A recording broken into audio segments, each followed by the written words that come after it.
Ni kuombe uchukue sekunde chache kusubscribe, like, comment na share kwa habari punde kila uchao. Asante.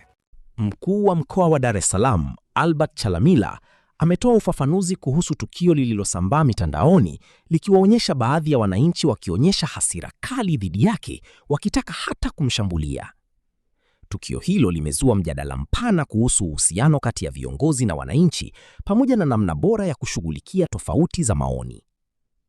Akizungumza hadharani, Chalamila alikiri kuwepo kwa tukio hilo na kusisitiza kuwa halipaswi kupuuzwa. Alieleza kuwa ni wajibu wa viongozi kusikiliza changamoto za wananchi, huku akiwataka wananchi kutumia njia za amani na staha kueleza malalamiko yao badala ya kutumia vurugu. Kwa mujibu wa maelezo yake, hali hiyo ilichangiwa na malalamiko ya wananchi kuhusu huduma za kijamii na kiuchumi, hali iliyosababisha ongezeko la jazba. Hata hivyo, alisisitiza kuwa ingawa anaelewa changamoto hizo, vitendo vya vitisho na nguvu si suluhisho sahihi. Alisema kuwa serikali ipo kwa ajili ya wananchi na viongozi wako tayari kusikiliza na kutatua matatizo yao, lakini mawasiliano yanapaswa kufanyika kwa heshima na kwa kufuata sheria.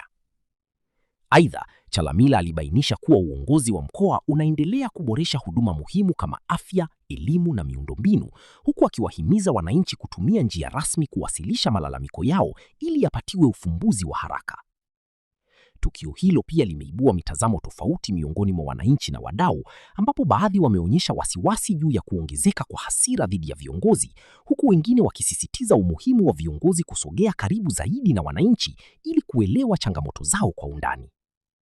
Kwa upande wake, Chalamila alitoa wito wa kudumisha amani na utulivu, akieleza kuwa maendeleo ya mkoa na taifa yanategemea ushirikiano kati ya serikali na wananchi.